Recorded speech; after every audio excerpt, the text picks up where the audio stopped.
Ever wondered how to create stunning sand material for your 3D projects? Struggling with realistic textures can be frustrating and time-consuming, but with the right techniques, you can achieve amazing results in no time. Join me as I guide you through creating an incredible sand material in under 5 minutes. Let's open a new project file, and of course we must delete the default cube. You need to go. Now we will click Shift plus A. Let's go to Mesh, then to UV Sphere. Now we will go to the Shading tab. We will delete all this extra tabs that we do not need. Then we will click on the UV Sphere, go to the Modifiers tab on the right side, and we will add the Subdivision Surface modifier.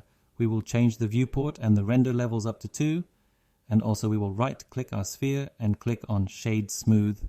After this, we will click on the New button, and then we will add the following nodes.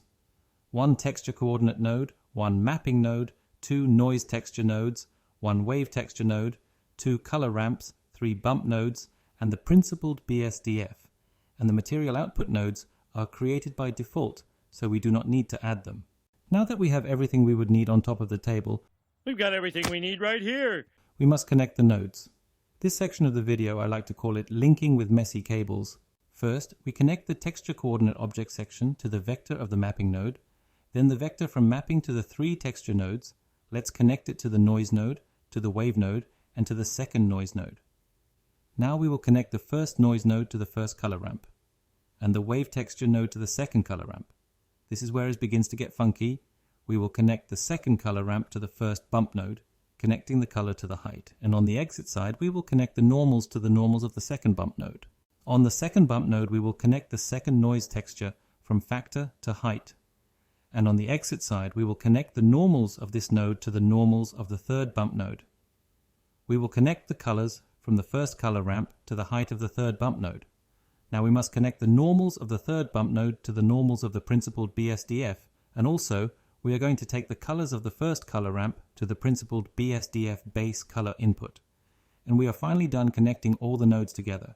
We have all the cables connected where they should be. Now we must continue with the tweaking the values part of this video.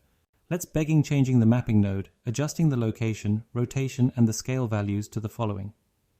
You will be able to adjust these values later, but for now I suggest you keep them like this. On the first noise texture, we will only adjust the scale. We will change it to 362.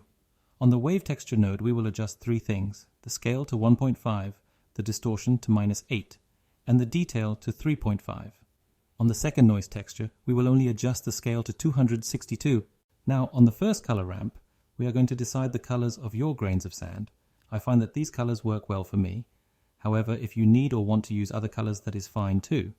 On the second color ramp, we are going to smooth a bit the factor of the wave texture by changing the colors completely black on the left side and some gray on the right side. The bumps nodes must look like this. On the first bump, the strength is of 0.45. On the second one, the strength could be of about 0.22, and on the third bump node, the strength will be of 0.25. And now we are done. Until now, the material does not look as good as it could be. It could be better. And that is because we should make it shine using lights. I will add a light using Shift plus A, lights, area light, and then I will make it brighter adjusting the watts. You could use the white default light. However, I like how it looks if I make the light a bit more yellowish. After this, we are finally done. Now you have your sand material for free using Blender. It looks great, does it? Hope you like the way it looks and that you could use it on your future projects. We could leave it like this. However, there is something else I wanted to show you. Let's suppose that you wanted to make some quick sands animation. You can go to the Shading tab. And on the mapping node, we can add a simple driver on the location values on any of the axes. The drive we are going to do is #frame/1000. Before activating this animation, let's go to the timeline and set the end of the animation to the frame 1000. Now let's click on the spacebar, and there we have it, a simple yet nice animation. This will be all for now. Hope you enjoy this project.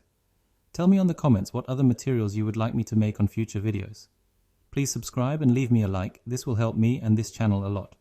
Thank you for watching, and see you on the next video. Bye.